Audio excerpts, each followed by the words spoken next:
recognized. Thank you. Again, Republicans have chosen a partisan route.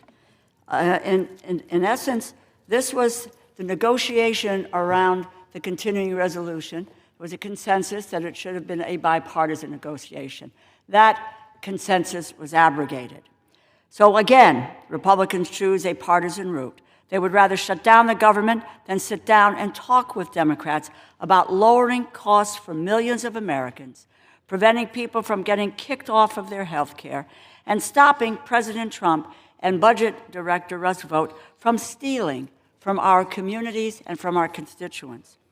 Democrats will not support the partisan Republican spending bill because it continues to gut health care of the American people. We are now 9 months into this administration, and the cost of living crisis has only gotten worse. Americans are struggling with the rising costs for everyday necessities. They live paycheck to paycheck. And instead of lowering prices, President Trump and Republicans passed a bill to strip health care coverage from more than 15 million people, threaten Medicare benefits owed to America's seniors, and slash nutrition benefits for working families, which will cause an additional 1 million kids to go hungry. They did this to pass trillions of dollars in tax cuts for big corporations and for billionaires.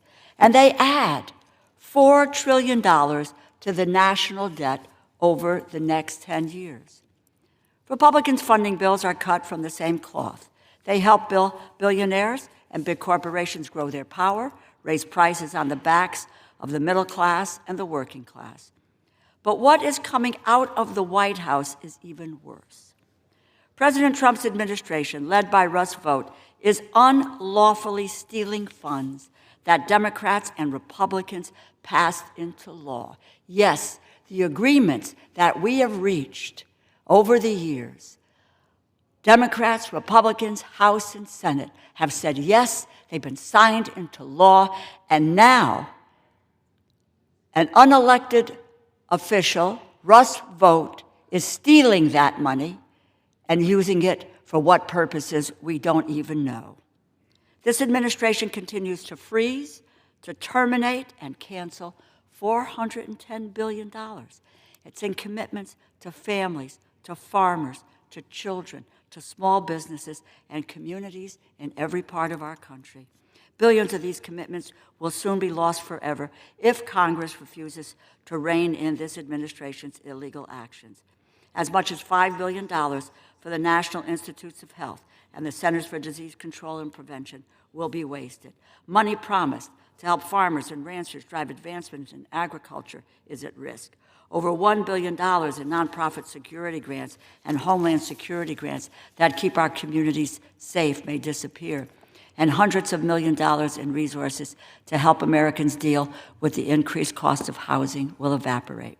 Put simply, this White House seeks to undo any agreement made by Congress. Russ Vought wants a shutdown, and House Republican leadership is handing it to him on a silver platter. He wants the confusion so he can keep stealing from our communities without accountability.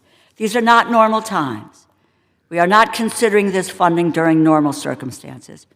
A vote for this bill is a vote for the status quo, but now is the time to stand up to the theft and disregard for the middle class, the working class, and vulnerable Americans. Now is the time to prevent the health care crisis and to lower costs.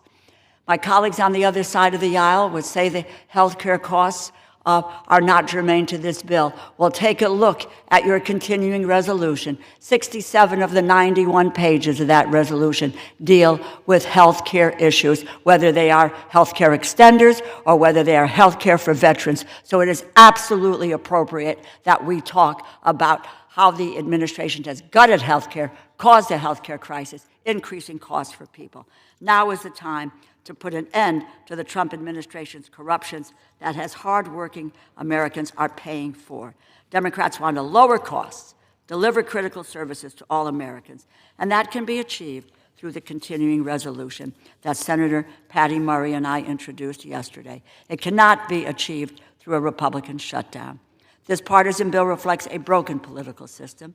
Democrats want to protect the millions of working Americans who will be forced to choose between paying for food or their health care, or the cancer patients and people struggling with chronic disease who will have to choose between having health care coverage at all or keeping a roof over their family's head.